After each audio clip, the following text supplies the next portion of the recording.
Muito bom dia para vocês, um dia especial, que Deus abençoe o Dia das Mães, especialmente as mães de cada uma das famílias de vocês aqui, tá bom? Eu vou orar e logo em seguida eu vou projetar aquele vídeo que eu comentei na aula passada, tá bom? Então, o processo é postar, colocar para projetar, e aí nós acompanhamos o vídeo e depois continuamos a nossa aula. O que nós temos visto até aqui, na primeira aula, nós iniciamos tratando dos fundamentos do casamento, né? E vimos que é extremamente importante nós estarmos seguros quanto a esses fundamentos que faz com que o relacionamento se mantenha, prospere, ainda que enfrente dificuldades, o que é natural. Nós vimos que uma aliança de casamento é um compromisso, primeiramente com Deus, porque foi Ele quem criou o casamento, e, em segundo lugar, com o cônjuge. E esse casamento envolve alguns compromissos, vocês se lembram? Compromisso de exclusividade, fidelidade, compromisso de intimidade, né?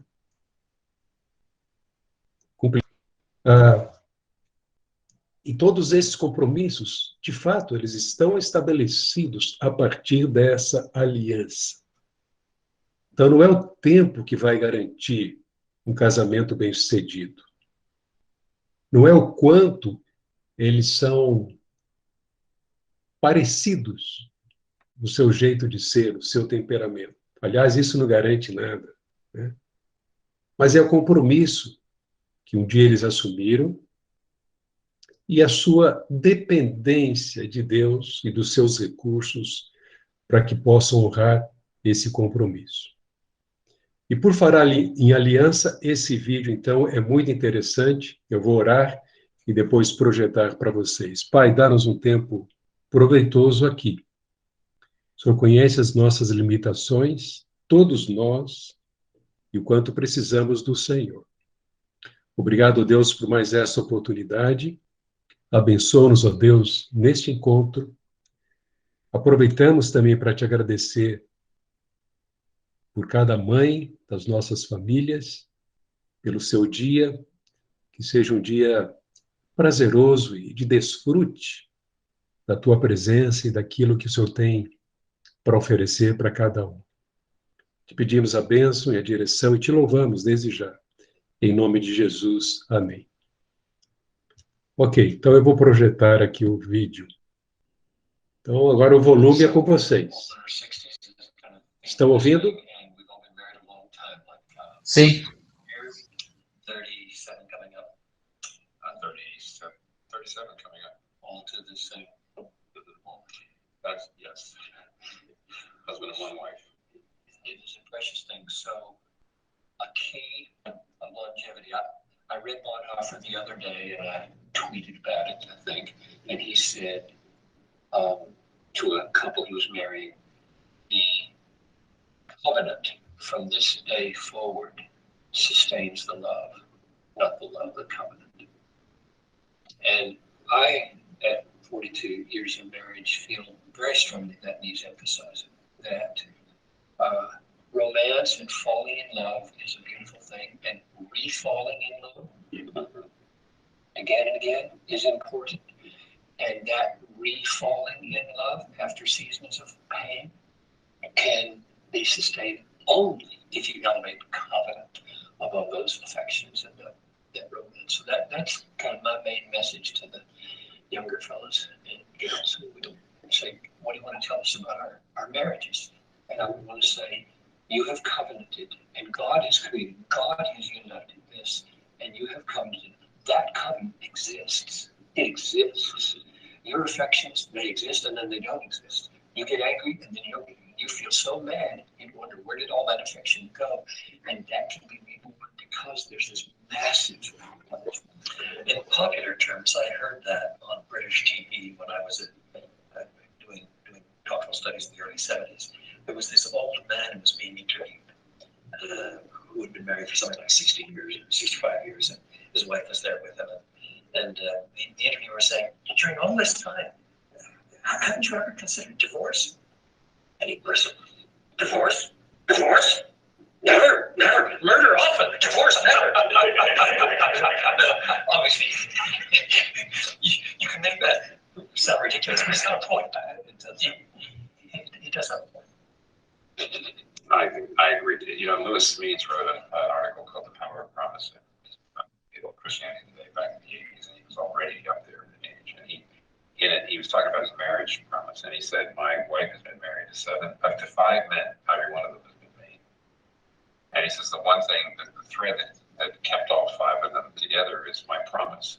My promise is I will be there for you, I will be faithful to you. He's trying to get across the fact that you change, your spouse changes, and it reminds me a little bit of Stanley Hauerwas, who says you always marry the wrong person, which means even if you think you're marrying the right person, marriage is such a big deal that once you actually get together, you start to change each other.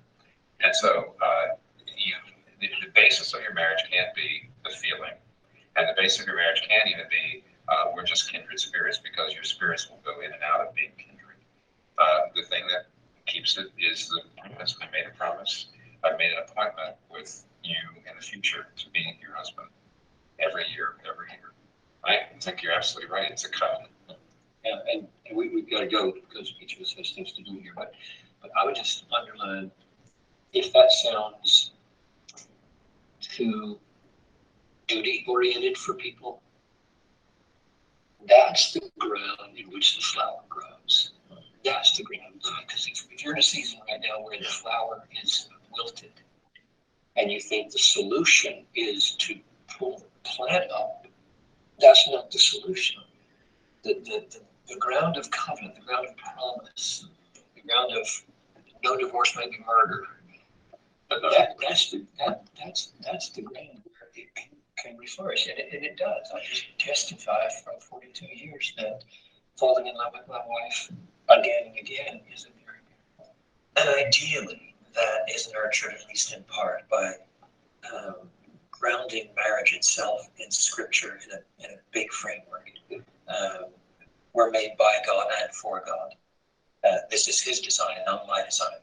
There is a huge typology between husband and wife and Christ and the church. We're saying something about Christ and the church by the way we act. So, in other words, the renewal of the covenant is not merely, I use merely advisedly, an act of will. It is itself grounded in what the new covenant is about and what the gospel is about, who God is, and so on as well. We are testifying by our perseverance in covenant keeping something about Christ.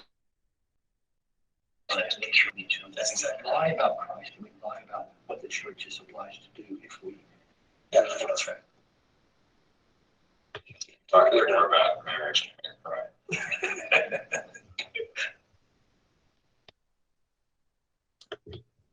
Bom, né? 3 homens de Deus, maduros, experientes, bem casados, nos dando esses conselhos tão preciosos para as nossas vidas. Agora deixa eu projetar aqui para vocês a sequência dos nossos estudos.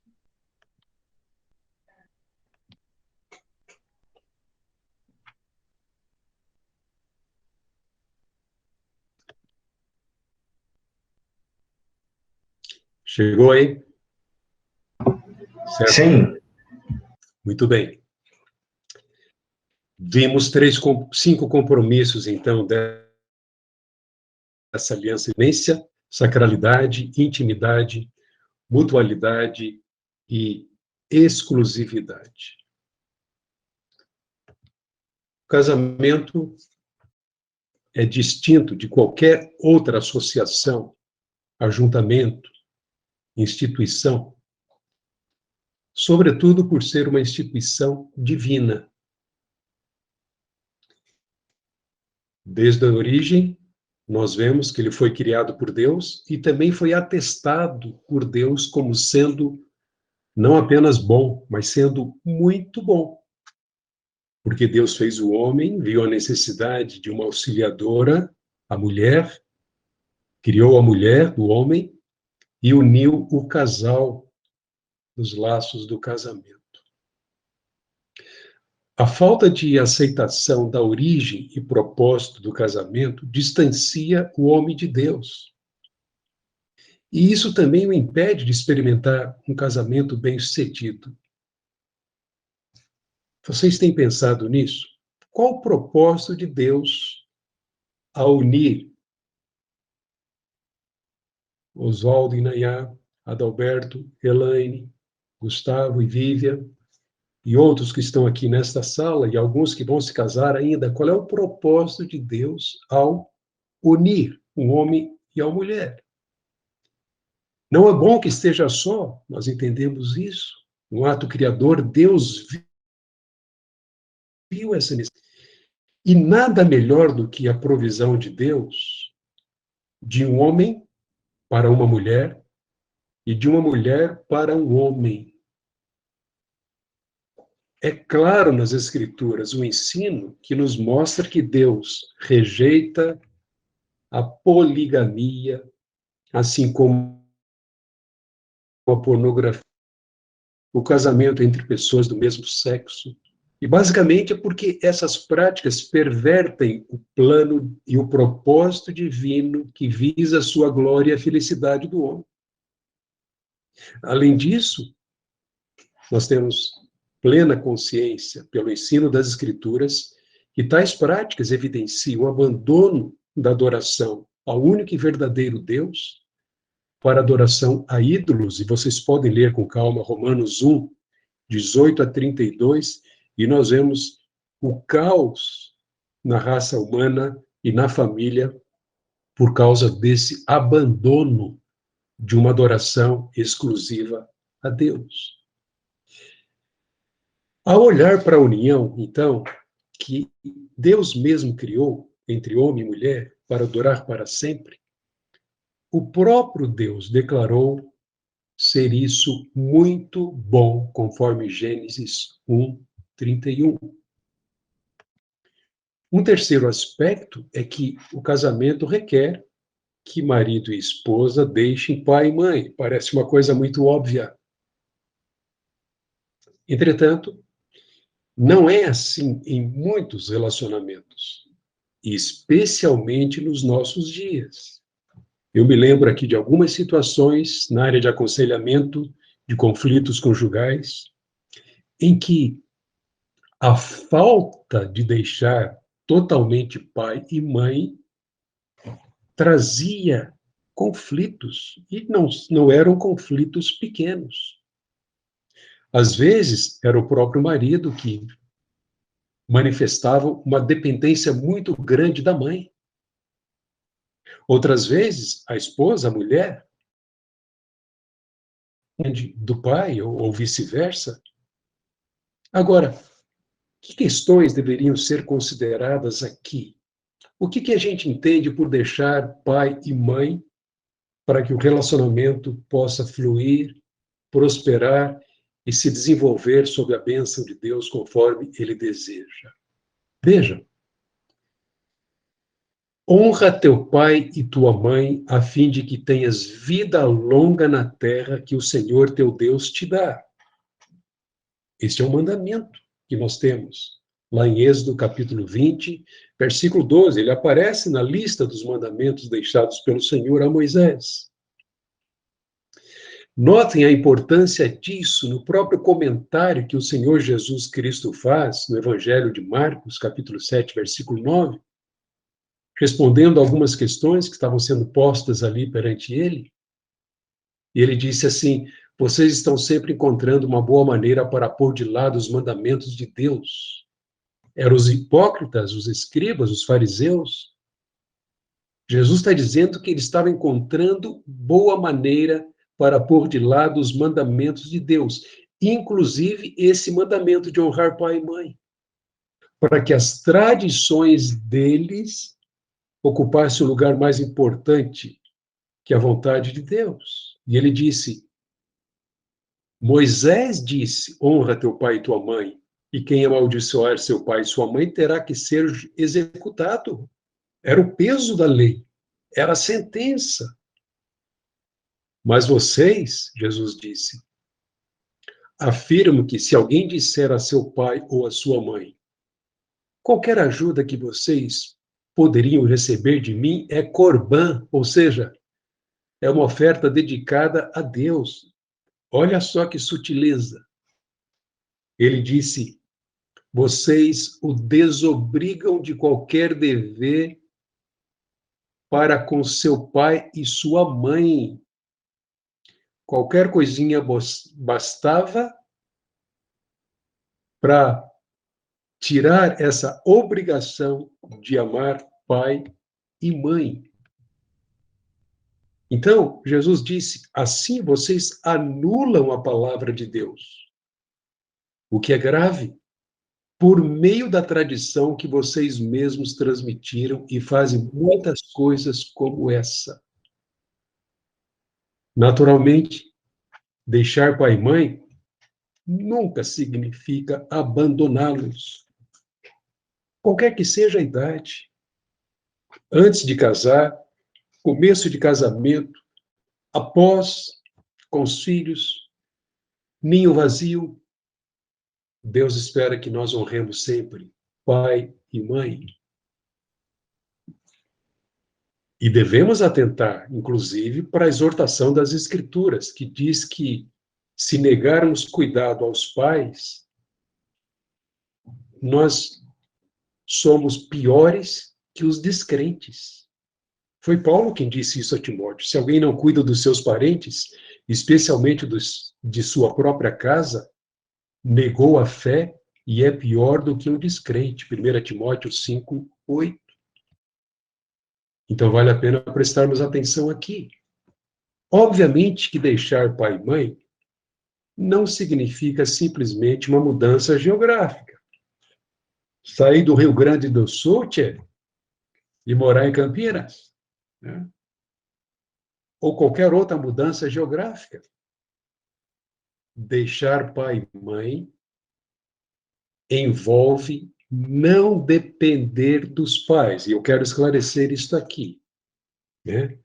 Qual o grau de dependência, ou que tipo de dependência estaria envolvido aqui? Notem, primeiramente, dependência emocional, procurando continuamente o afeto deles, né?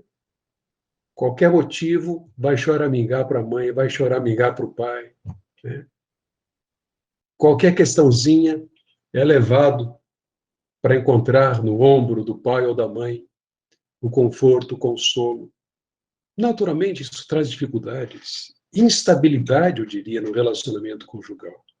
Essa autonomia é muito importante, deixar de fato.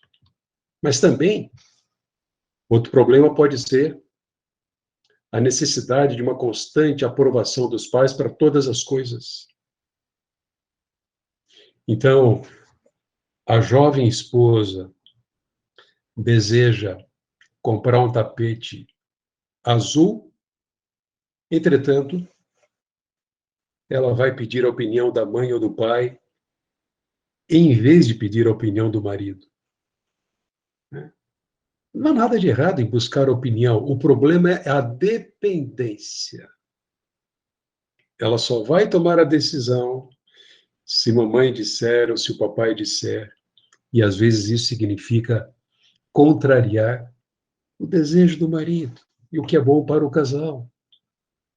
Então não pode haver essa dependência de aprovação dos pais para todos os planos e projetos.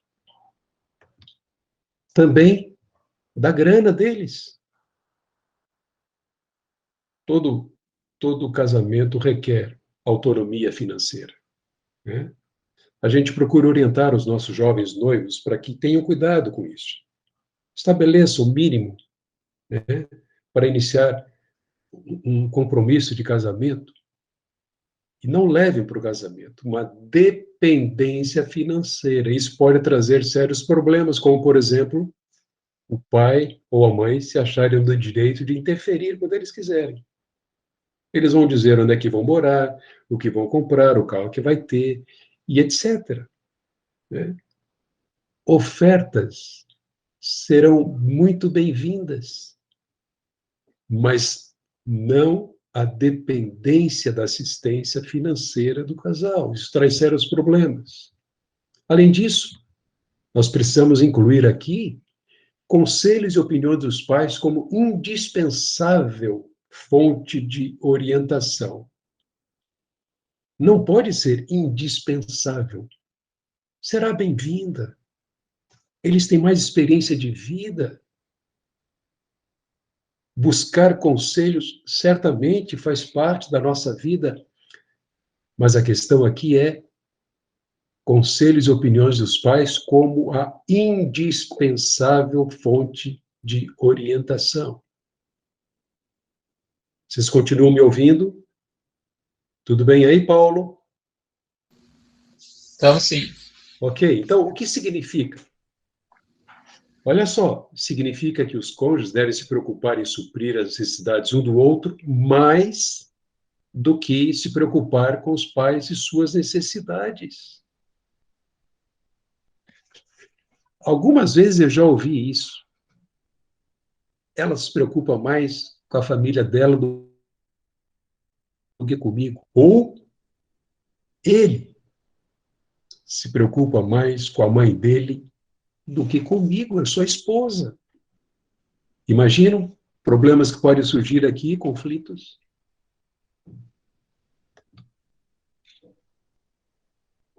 Honrar pai e mãe significa que cada um faz do seu relacionamento com o cônjuge uma prioridade. Os pais devem treinar seus filhos para partirem e não para permanecerem com eles. Às vezes sai de casa, vai para o seu apartamento, para o seu novo lar, mas é como se não tivesse saído. Os pais não largaram, não soltaram, e nem os filhos se libertaram. E ainda, honrar pai e mãe, ou deixar pai e mãe, significa mudar o outro com o objetivo de conformá-lo ao modelo dos pais.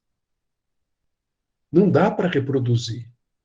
Não convém que seja assim. Cada indivíduo é único, cada marido é único, cada esposa é única. Os traços vão estar presentes no casamento, mas o propósito maior é que cada um seja lapidado, seja formado, com auxílio um do outro, mas lapidado por dentro, até que a imagem de Cristo seja vista nele. Esse é o alvo, esse é o objetivo. Então não tente mudar o outro com o objetivo de conformá-lo aos pais. Por mais agradável que seja seu pai ou sua mãe. O próximo item, vejam, considerando o propósito de Deus para o seu casamento, o meu e de todos nós, é que ao se casarem, homem e mulher se unam e se tornem uma só carne. Isto é uma afirmação muito importante para o casamento, uma afirmação teológica bíblica, que precisa ser considerada com atenção. Nós passamos tantas vezes por esse texto, ou já ouvimos isso tantas vezes, em muitas palestras, encontros de casais, etc. Mas vamos parar um pouquinho aqui e refletir. Primeiro, foi Deus quem instituiu o casamento para que durasse para sempre. O Senhor dá tanta importância ao casamento que mantém e reforça as palavras do próprio Deus no início, desde Adão. Em Mateus 18, 7, 8, ele menciona o que está escrito desde o começo. Foi o que Deus havia estabelecido. Em Mateus 19, 7, na verdade, Jesus responde a uma pergunta relacionada ao divórcio. E qual foi? Por que Moisés mandou dar uma certidão de divórcio à mulher e mandá-lo embora? E a resposta de Jesus clara foi: Moisés lhes permitiu divorciar-se de suas mulheres por causa da dureza do coração de vocês. Mas não foi assim desde o princípio. E então, no princípio da criação, Deus os fez homem e mulher. Por essa razão, o homem deixará pai e mãe, se unirá à sua mulher, e os dois se tornarão uma só carne. Assim, eles já não são dois, mas um só. Portanto, o que Deus uniu, ninguém os separe. Além disso, Deus dá tanta importância que nós entendemos que no casamento há uma completa identificação entre homem e mulher, marido e esposa. Lembram que na semana passada nós olhamos para 1 Coríntios 6,16? O ensino que diz que não pode haver união segundo o padrão de Deus e o que Deus estabeleceu entre um homem e uma prostituta, porque não há aliança nesse relacionamento. E a aliança vem antes. Então Paulo disse: vocês não sabem que aquele que se une a uma prostituta é um corpo com ela? Como está escrito, os dois serão uma só carne. E por quê? Porque no nível mais básico, tornar-se uma só carne refere-se a relações sexuais entre homem e mulher, marido e esposa. Então vejamos, tornar-se uma só carne é muito mais do que um simples relacionamento físico. Relacionar-se fisicamente com alguém com quem não se firmou ou não existe uma aliança, não é casamento. Né? Reflete a intenção de Deus em comunicar que quando o homem e uma mulher se casam, eles deveriam repartir todas as coisas, inclusive seus corpos, a partir da aliança. Agora, um pertence ao outro. É mais do que unir-se fisicamente. Também porque marido e esposa não são mais dois. Eles deixaram para se unir.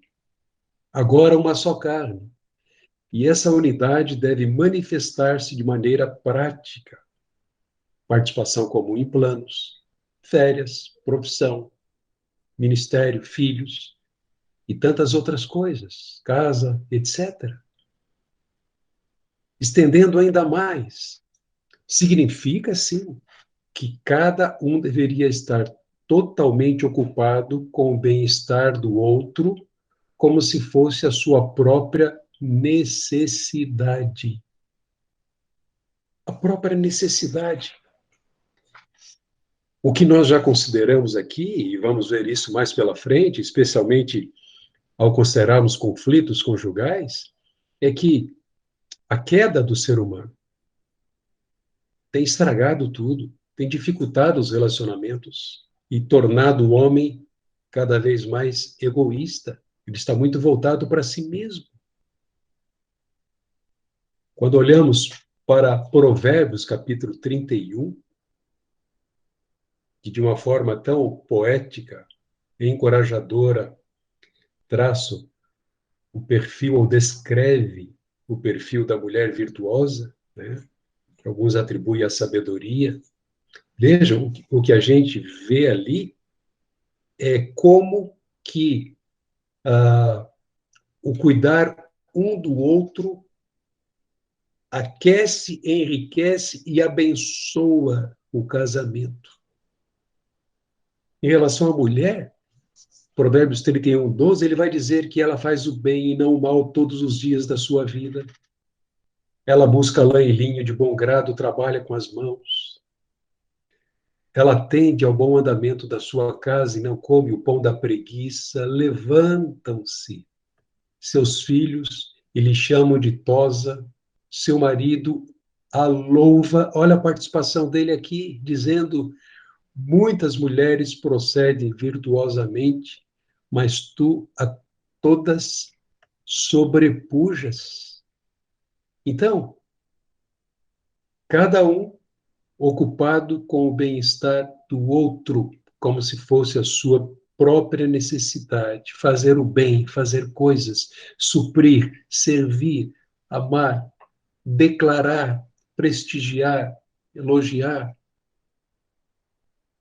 Mas preste atenção, intimidade total e unidade do casamento fazem parte do propósito de Deus para um casamento bem-sucedido e que glorifica o seu nome.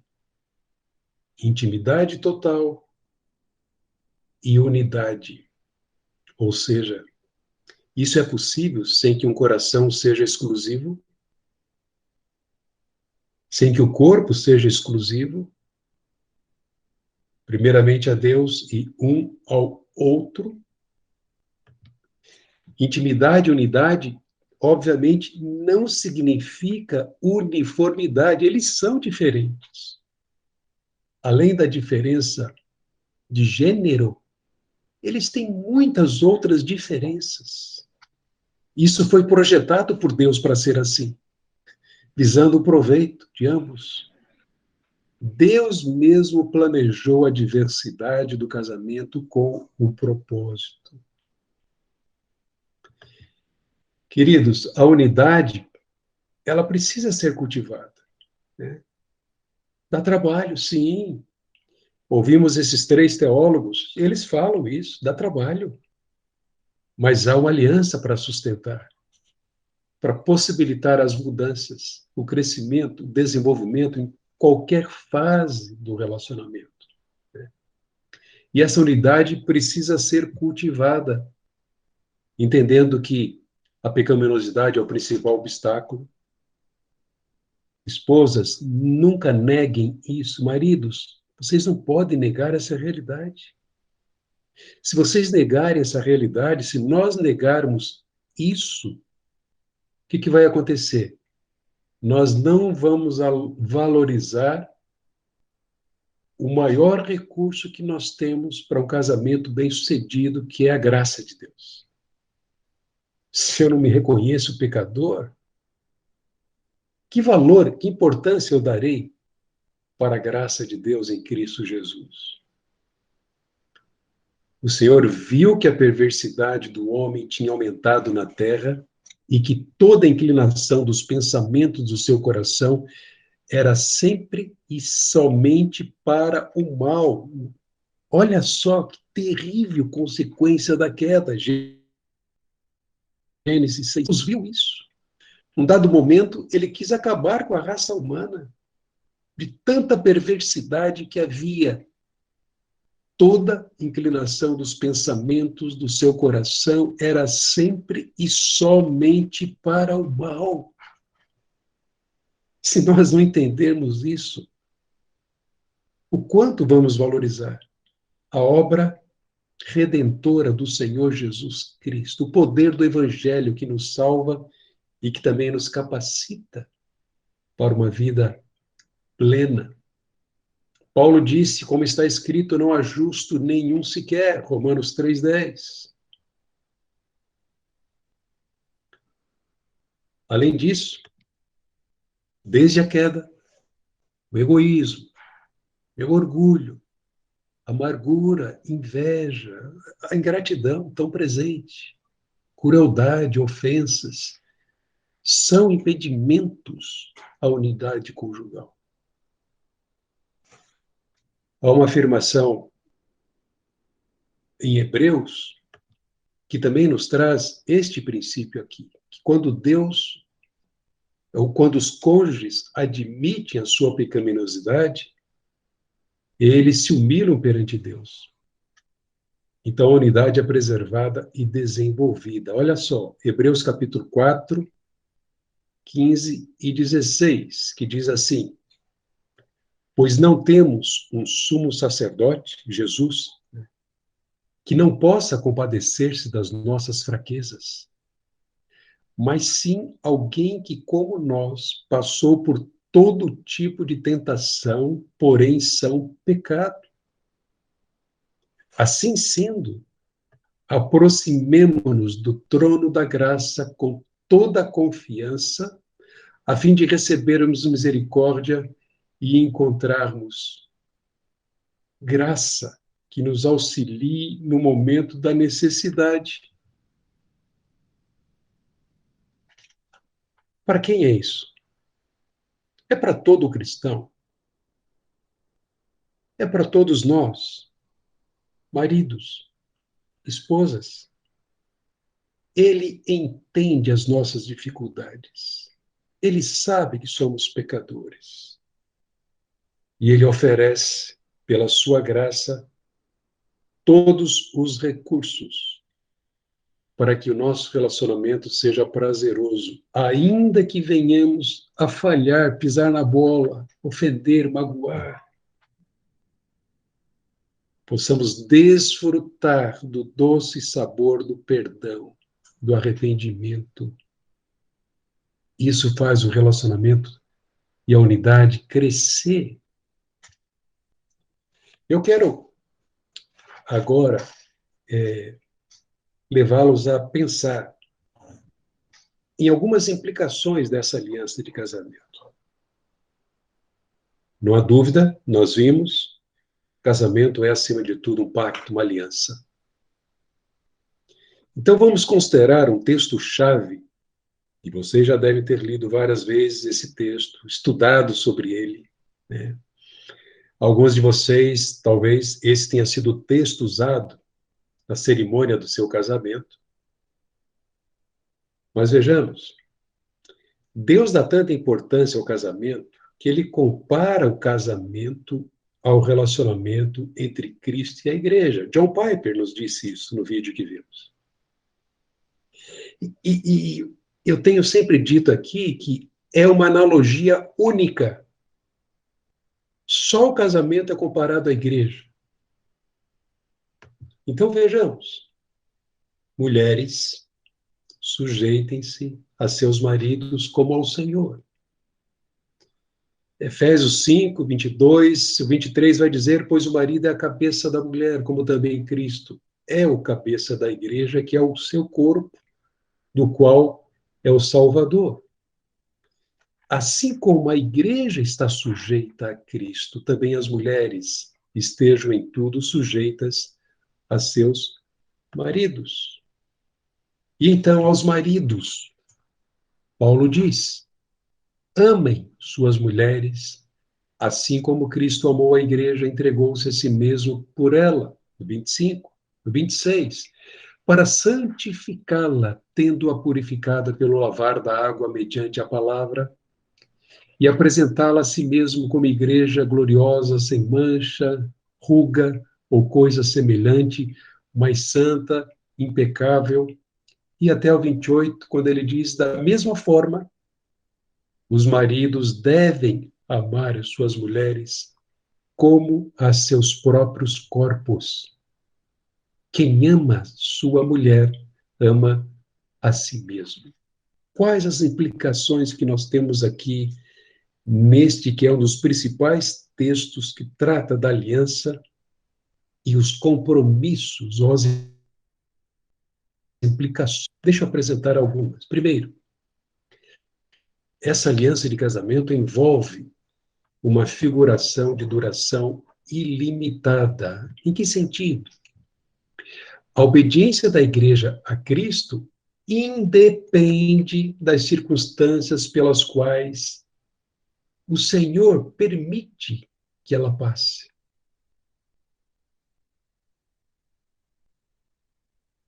Agora, olha a seriedade disso. Maridos, de igual, esposas, de igual forma, a esposa deve se sujeitar ao marido. Algumas esposas têm seus maridos incrédulos. A sujeição é o caminho que Deus aponta, estabeleceu para abençoar o lar. Não importa se eles ainda são falhos, se o seu marido ainda seja cabeça dura em algumas áreas, falho em outras áreas, como eu. A obediência da igreja independe das circunstâncias pelas quais ele permite que ela passe. A igreja não está madura ainda, está sendo trabalhada, formada, santificada. De igual modo, a esposa deve se sujeitar ao seu marido, ainda que não tenha sido alcançado o ideal. Não seja aquele homem que você deseja. E você deseja, mas o seu desejo não é maior do que o desejo de agradar a Deus, que deve ocupar o primeiro lugar na sua vida.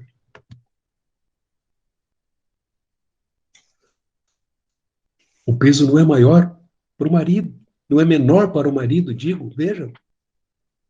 O amor sacrificial de Jesus não é retirado da igreja quando ela deixa de obedecer às suas expectativas. Ah, você pode dizer, você não conhece a minha esposa. Não conheço, não preciso conhecer. Eu sei que as nossas esposas, assim como nós, são pecadoras também. Deus está realizando uma obra que irá completar até o dia do Senhor Jesus Cristo. Mas o nosso amor deve ser mantido. Esse é o desafio que Deus coloca sobre nós. E a graça de Deus nos auxilia para que, ainda que nós amemos e continuemos a amar sempre, ainda que não tenhamos todas as nossas expectativas atendidas. Isso é muito importante. Portanto, não existe ser para Deus. Se o outro fizer, se o outro melhorar, eu vou ser o melhor marido. Não. Deus não aceita isso, essa desculpa. Isso seria limitá-lo. Seria fazer pouco caso do seu amor, da sua graça, do cuidado que ele tem para com a sua igreja. Um outro aspecto, notem, a qualidade do relacionamento espiritual de um marido com Deus é proporcional à qualidade de seu relacionamento conjugal. Para entendermos isso, nós vamos considerar aqui três textos.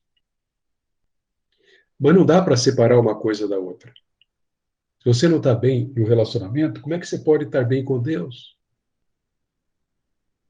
Eu diria, se você não estiver bem com Deus, como é que você pode estar bem no seu casamento? Essa desarmonia ou dicotomia manifesta uma falta de uma linhagem que honre ao Pai. E bem como vai afastá-lo de Deus cada vez mais. E Pedro ainda vai dizer que, inclusive, as orações não serão ouvidas. Malaquias capítulo 2, 11, 12, 13. Olha só. Há uma acusação aqui quanto à infidelidade de Judá. Uma coisa repugnante foi cometida em Israel e em Jerusalém. Judá desonrou o santuário que o Senhor ama. Homens casaram-se com mulheres que adoram deuses estrangeiros. Como Deus pegava duro nessa questão. Coração dividido. Jugo desigual.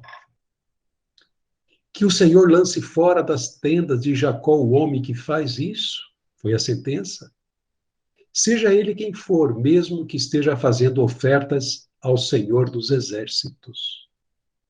A outra coisa que vocês fazem, enche de lágrimas o altar do Senhor, choram e gemem, porque ele já não dá atenção às suas ofertas, nem as aceita com prazer.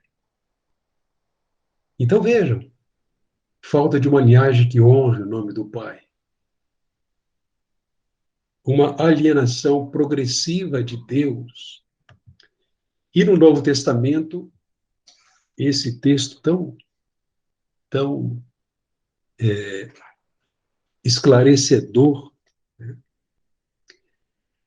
Quando Pedro diz, no capítulo 3, versículo 7, maridos, vós igualmente vivei a vida comum do lar, com discernimento, tendo consideração para com a vossa mulher, com parte mais frágil, tratai-a com dignidade, porque sois juntamente herdeiros da mesma graça de vida, para que não se interrompam as vossas orações. Isso aqui é relacionamento conjugal na prática. Eu sei que se eu estiver tratando com amargura, não resolver isso, se não tratá-la como parte mais frágil, com discernimento, consideração, herdeira da mesma graça, é melhor eu não orar, porque a minha oração não vai passar do teto. Deus não vai ouvir. Então eu preciso dar atenção a isso. Terceiro lugar, honrar a aliança, sim, a moral, no contexto do casamento. Que terrível esse cenário que nós vemos nos nossos dias. Uma cultura da luxúria, da libertinagem na área sexual. Quão terrível é a mulher sendo tratada como objeto. Os casamentos com relacionamentos superficiais. A promiscuidade sendo celebrada, sendo festejada. Que dias terríveis. Que Deus tenha misericórdia de nós. Porque honrar a aliança é manter pureza no contexto do casamento. É um sacramento perante um Deus santo que não abençoa outra coisa no relacionamento, senão a santificação também na área moral. Isso requer singularidade, é marido de uma só mulher.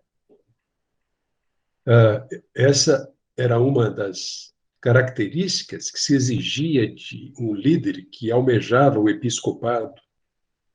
Ele queria ser presbítero, líder, excelente, mas é necessário que seja marido de uma só mulher. Foi a recomendação de Paulo a Timóteo, a Tito, cultivando uma vida pura.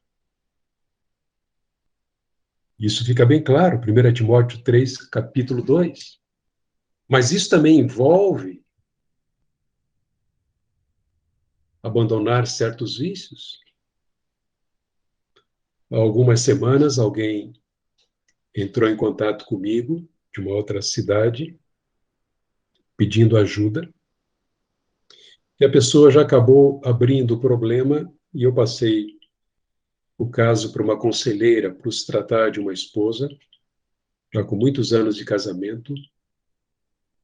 Mas a primeira impressão que eu tive era de uma total frustração, decepção por conta de não apenas frieza do seu marido, mas também de hábitos escravizadores. E um deles a pornografia. Terrível. E ela dizia, um homem fechado, trancado, passa horas e horas no computador e lamentando isso e pedindo socorro. Mas declarando, ele não quer ajuda de ninguém. E é um líder eclesiástico. Que terrível. Permita a Deus que esse homem se abra, se disponha a ser ajudado, à esperança. Mas honrar a aliança requer pureza moral no contexto do casamento. Abandono de relacionamentos que estimulem pureza de qualquer tipo. A pornografia é uma delas. Paulo diz aos Colossenses, no capítulo 3, versículo 5, façam morrer tudo o que pertence à natureza terrena de vocês.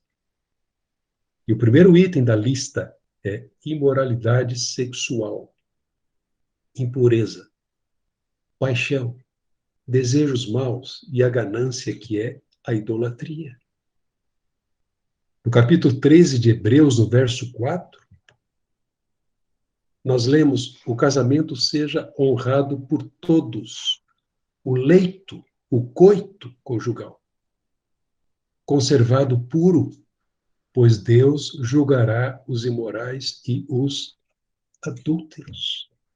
Pureza a todo custo, em qualquer circunstância. Honrar a aliança significa também agir deliberada e continuamente em busca do bem ou do melhor para o cônjuge. Lembram-se de Efésios 5, 21? Aqui Paulo dá a base das exortações, né, para os casados. Conforme nós já vimos, a esposa se sujeita obedecendo, encorajando, auxiliando, valorizando e buscando respeitar e honrar o marido. Respeito, esposas, é um lado da mesma moeda. Maridos, amor é esse outro lado da mesma moeda.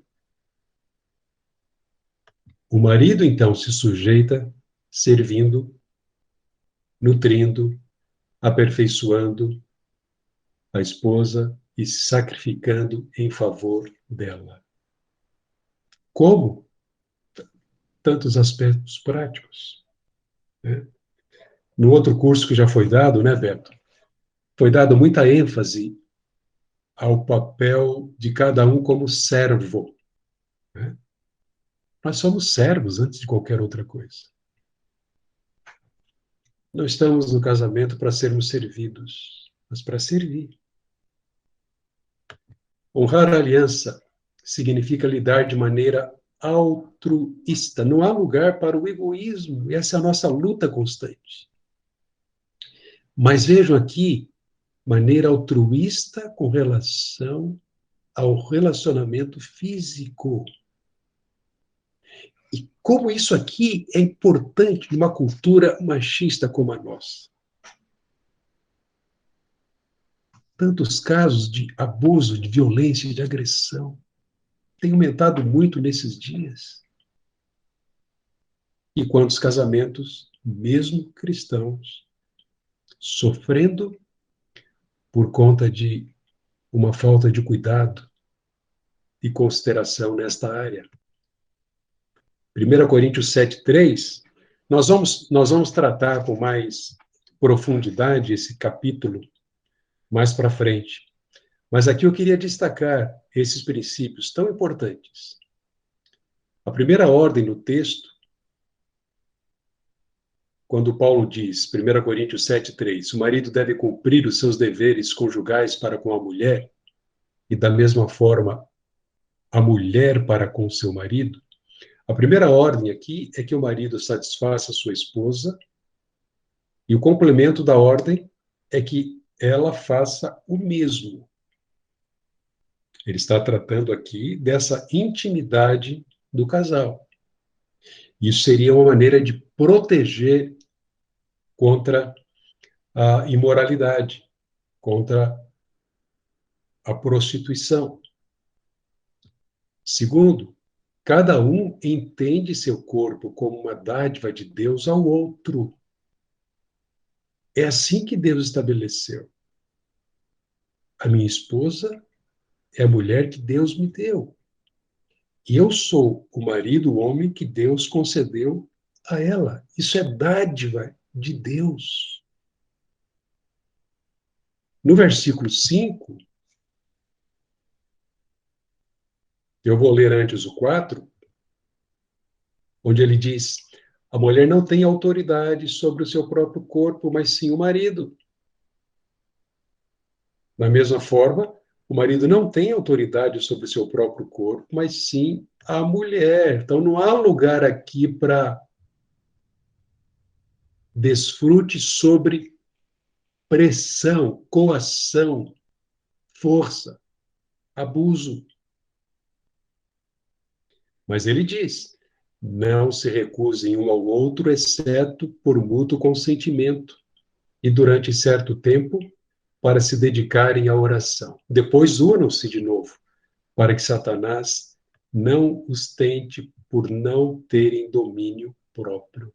Então vejam, mesmo as atividades espirituais, como a oração, não devem diminuir a importância dessa mútua gratificação.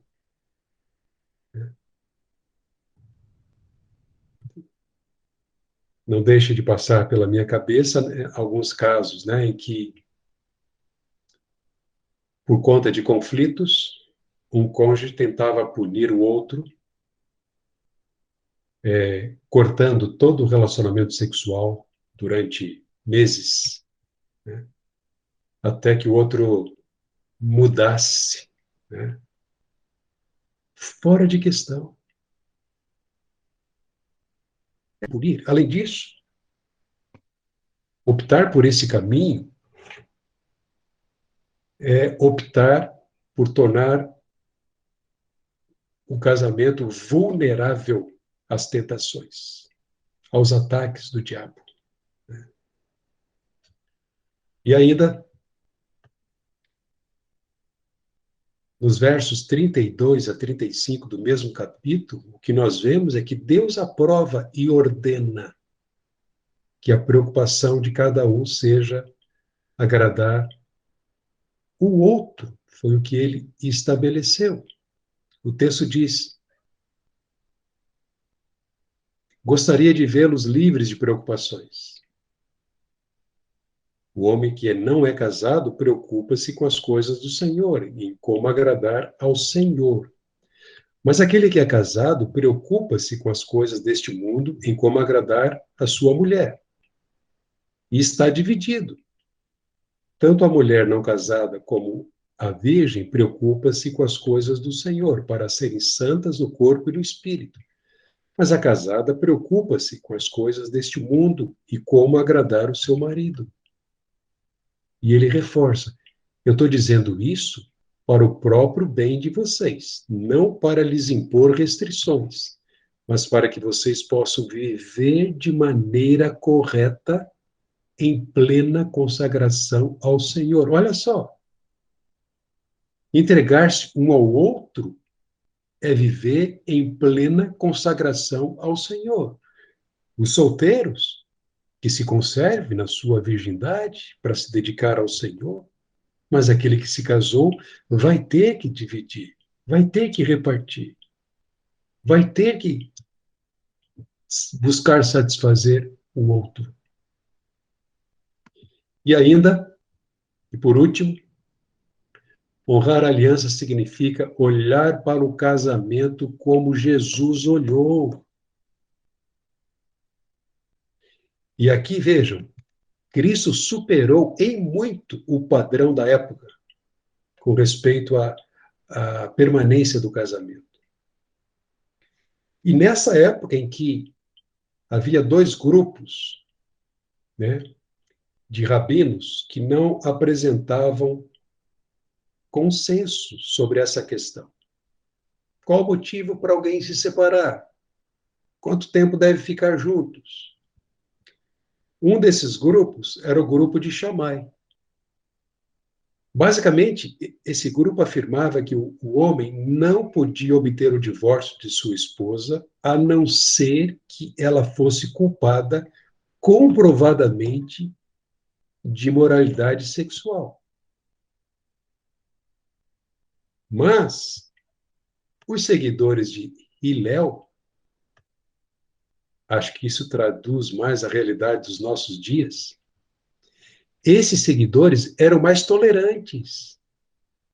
O divórcio era permitido por qualquer motivo. Maneira de apertar o tubo da pasta de dente, se coloca a ponta do papel higiênico virado para a parede ou para fora. Qualquer coisinha para esse grupo era motivo para o divórcio. Mas Jesus, ele elevou a visão do casamento e a levou de volta ao Éden. Nós já vimos esse texto. Ele, quebra da aliança, é prova de dureza de coração. Nós insistimos muito nesse ponto aqui. Por isso que sempre há esperança. Mesmo em casos de ofensas morais, traições, esse coração pode ser transformado pelo Senhor. Basta que um homem queira, que uma mulher queiram. É possível essa restauração pelo poder da palavra e do Espírito atuando nesses corações. Porque quebra de aliança é prova de dureza de coração. O padrão dos discípulos exige intervenção sobrenatural. Então, queridos, para concluir o nosso tempo, na nossa aula de hoje aqui, algumas considerações finais e aplicação. Nós devemos honrar e proteger a aliança a qualquer custo. Fechar as portas para que as raposas não tentem estragar a nossa vinha do nosso deleite. Estou usando uma figura de linguagem usada por Salomão em Cantares. Resistir a qualquer tentação. Marido, proteja a sua esposa. Esposa, proteja o seu marido. Vocês são sábias. Vocês conseguem enxergar coisas que nós homens não enxergamos. Nós podemos alertar, até mesmo exortar amorosamente, orar um pelo outro, honrar e proteger a aliança a todo custo. Segundo, avalie situações ou atitudes que não honram nem protegem a sua aliança de casamento. Pode ser uma coisinha simples.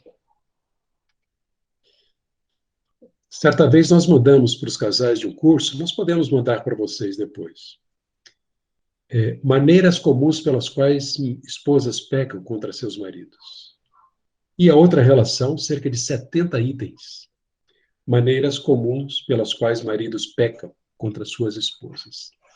Questões do dia a dia que não estão sendo observadas. Placas de advertência, sinais, atitudes. Avaliem isso. Conversem sobre isso.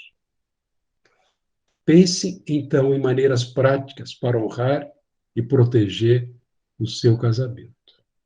Um cuidado, uma declaração, uma atenção. Mas, acima de tudo, como eu sei que cada um de vocês, maridos, se veem diante de momentos e situações em que diz, Senhor, eu ainda não cheguei lá. Senhor, pisei na bola de novo, não dei atenção, não falei o que devia, não tive esse cuidado, fui omisso. E estamos diariamente sendo lembrados que precisamos depender da graça. Depender da graça. E vocês, esposas, de igual forma, para serem a mulher que Deus deseja, vocês precisam depender da graça.